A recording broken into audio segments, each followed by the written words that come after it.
रहा है। बदायूं सीट पे काफ़ी चर्चित सीट मानी जा रही है।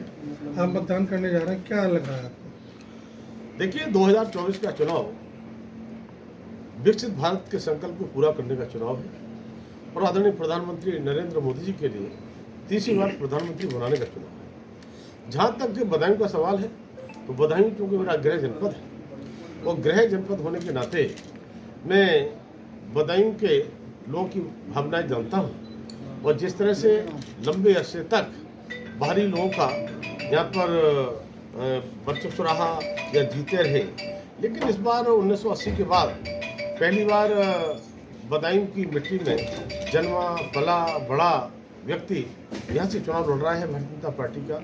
वो माने हमारे क्षेत्रीय अध्यक्ष ध्रुवेश साके।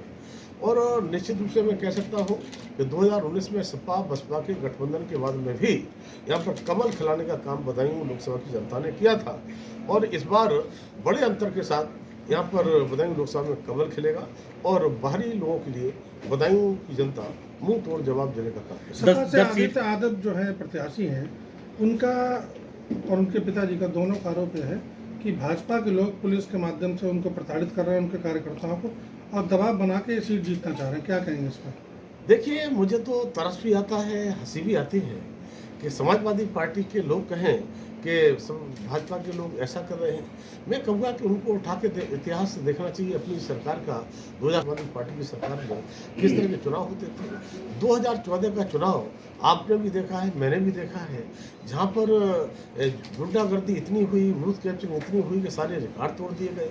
कितने सारे ऐसे सेक्टर मजिस्ट्रेट जो फर्जी बने घूम रहे थे, जो एक समाज के सिपाही और इंस्पेक्टरों को वर्दी कपड़े सादा पहना करके और सेक्टर मजिस्ट्रेट कितने लोगों को तो मैंने पकड़ा था।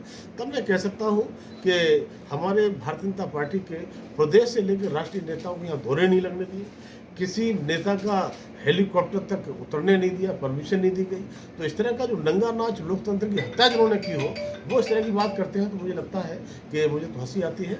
ये गुंडागर्दी करने का जो इतिहास रहा है समाजवादी पार्टी का है।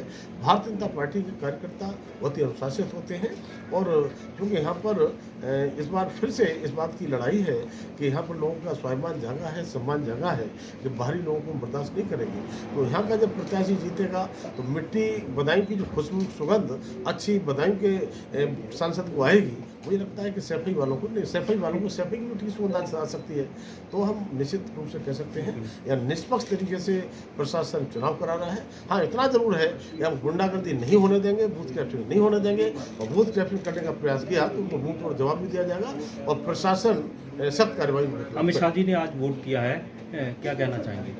माननीय अमित शाह जी चूँकि हमारे पार्टी के बहुत ही सीनियर नेता हैं, भारत सरकार के वित्त सशक्त मंत्री हैं, मेरा सौभाग्य है मैं भी उनके साथ में सहयोगी मंत्री हूँ। मैंने देखा है, उनकी कार्यशैली को भी देखा है, उनके कामों को देखा है।